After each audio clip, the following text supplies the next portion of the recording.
सोनपुर मेला क्यों लगता है? गंडक नदी के किनारे हरिहर क्षेत्र अब विश्व प्रसिद्ध हो चुका है। सोनपुर के मेले के बारे में भला कौन नहीं जानता, तो इसकी कहानी क्या है सब कुछ आपको बताते हैं। देखिए, ये जो कलकल बहती गंडक नदी है बेहद खूबसूरत हो चुकी है। चारों तरफ जो है घाट बन चुकी है। जो बनारस वाली फीलिंग है अब वो आपको सोनपुर में भी आएगी। आप देखिए कितनी सुंदरता यहाँ नजर आ रही है। घाट जो लाइटिंग है पूरा चमक रहे हैं सारे के सारे घाट। और यहाँ पे जो ये देखिए सामने ब्रिज बना हुआ है और पूरा ये जो यहाँ से लेकर वहाँ तक सब घाट बनाए गए हैं। सामने देखिए आप कितने घाट बने हुए हैं। तो चाहे छठ महापर्व हो या फिर सोनपुर का मेला हो, गंडक नदी अब बनारस की गंगा नदी की तरह नज़ारा ले चुकी है। अब देखिए यहाँ टूरिस्ट जो आते हैं इस तरह की बोट में घूमते हैं। जो आपको टूरिस्ट बोट दिखा रहे हैं वो सामने आप देख पा रहे हैं वो टूरिस्ट बोट है।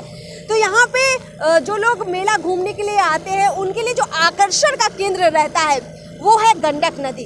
अब आप सोच रहे होंगे कि ये गंडक नदी, सोनपुर मेला, ये सब इतना प्रसिद्ध कैसे हो गया, कैसे इतना फेमस हो गया, आपको बताते हैं। दरअसल भगवान विष्णु और शिव जी के भक्त उनमें आपस में टकराव शुरू हो गया।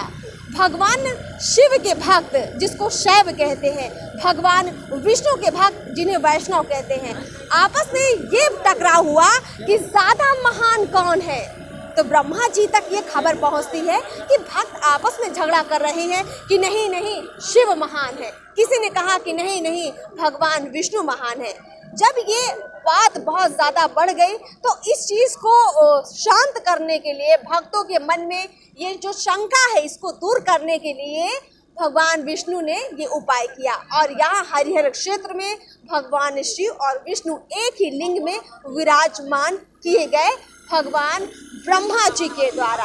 उसके बाद से हरिहर क्षेत्र बहुत प्रसिद्ध होने लग गया। कहते हैं कि यहाँ पर हाथी और मगरमच्छ का भयंकर युद्ध हुआ। जी हाँ, इसी गंडक नदी में जब हाथी पानी पीने के लिए आया और मगरमच्छ जो कि नदी के अंदर रहता है उसने हाथी पर आक्रमण कर दिया, हमला कर दिया।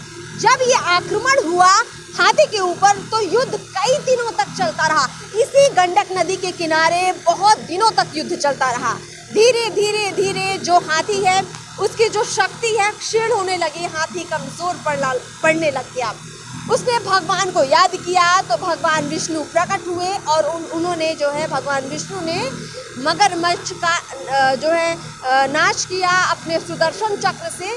और इसके बाद जो हाथी है उसको बचाया, एक तरह से मुक्ति दिलाई मगरमच्छ से। और दोनों के बीच ये जो भयंकर युद्ध चला इसे पूरी गंडक नदी के किनारे चलता रहा। और उस युद्ध में जब भगवान विष्णु आए तो दोनों में जो युद्ध शांत हुआ। अब जब चारों तरफ इस चीज़ की प्रसिद्धि हुई, लोगों को मालूम पड़ा, तब ये क्षेत्र प्रसिद्ध होने लग गया। कहते हैं कि तभी से यहाँ पशुओं की बिक्री शुरू हो गई, क्योंकि यहाँ पशुओं का भयंकर महायुद्ध हुआ।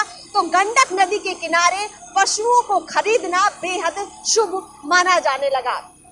तो इस तरह से सोनपुर मेले की शुरुआत हुई और लगातार सदियों से यानी 14,000 साल पहले ये हरिहर क्षेत्र, ये हरिहर नाथ का जो मंदिर है इसकी स्थापना भगवान विष्णु भगवान शिव की स्थापना एक साथ एक लिंग में ब्रह्मा जी ने की थी। तो सोचिए सदियों पुरानी ये भारतीय संस्कृति है, सदियों पुराना हमारा ये मंदिर है, हरिहर नाथ का मंदिर है। और इसमें सिर्फ भारत के नहीं, नेपाल से, अमेरिका से, दूर दूर से लोग आते हैं और आपको दिखाते हैं कि इसकी प्रसिद्धि।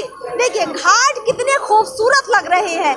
ये घाट के नज़ारे बता रहे हैं कि लोगों को कितनी इच्छा रहती है कि एक बार आए यहाँ हरिहर नाथ मंदिर में जल चढ़ाएं। कहते हैं कि हरिहर नाथ मंदिर में गंडक नदी में कार्तिक पूर्णिमा के दिन स्नान करके अगर आप हरिहर नाथ मंदिर में जल अर्पित करते हैं तो आपकी 7 पुश्तें मुक्त हो जाती है, 7 पुश्तों को मुक्ति मिलती है। तो इतना पुण्य मिलता है गंडक नदी के स्नान से। तो बिहार के पर्यटन में सोनपुर का मेला, ये गंडक नदी का किनारा, ये खूबसूरत घाट 4 चांद लगा रहे हैं। अब देश विदेशों से भी लोग आते हैं सोनपुर मेले में। पहले भी आते थे, लेकिन अब चूंकि व्यवस्थाएं बेहतर हो गई हैं, सुरक्षा के इंतजाम अच्छे हो चुके हैं, चौकन्नी रहती है बिहार की पुलिस खास तौर पर मेलों के दौरान। इसीलिए यहाँ पर देखिए हर तरफ आपको डेग डेग पर पुलिसकर्मी नजर आएंगे, प्रशासन नजर आएगा, जो ये देखता रहेगा कि कहीं कोई दिक्कत तो नहीं हो रही है, मेले में किसी को असुविधा तो नहीं हो रही है। इसीलिए 1-2 दिन नहीं बल्कि पूरे 1 महीने का ये सोनपुर मेला लगता है। और इसीलिए इस मेले की जो है इतनी चर्चा होती है, क्योंकि इस मेले में 1 महीने के दौरान इतना कुछ होता है। चाहे थिएटर की बात करें, चाहे घोड़ों की बात करें, या एक से बढ़कर एक जो नस्ल के यहाँ पर कुत्ते बिक्री के लिए आते हैं, फर्नीचर आता है, लकड़ी का सामान आता है। यानी ये मेला एक तरह से सुई से लेकर हाथी तक, जो एक कहावत है, सोनपुर मेले में सब कुछ आपको देखने को मिलेगा। यानी धर्म से लेकर कर्म तक, मनोरंजन से लेकर संस्कृति तक सब कुछ समाहित है सोनपुर मेले में। तो इस खास खबर को हम लोग यहीं समाप्त करते हैं। जरूर बताइए कि कैसा लगा हम आपको हमारा ये वीडियो, हमारी ये खास खबर। चैनल को सब्सक्राइब करना बिल्कुल मत भूलिए और हाँ, खबर को जरूर शेयर कीजिए। नमस्कार।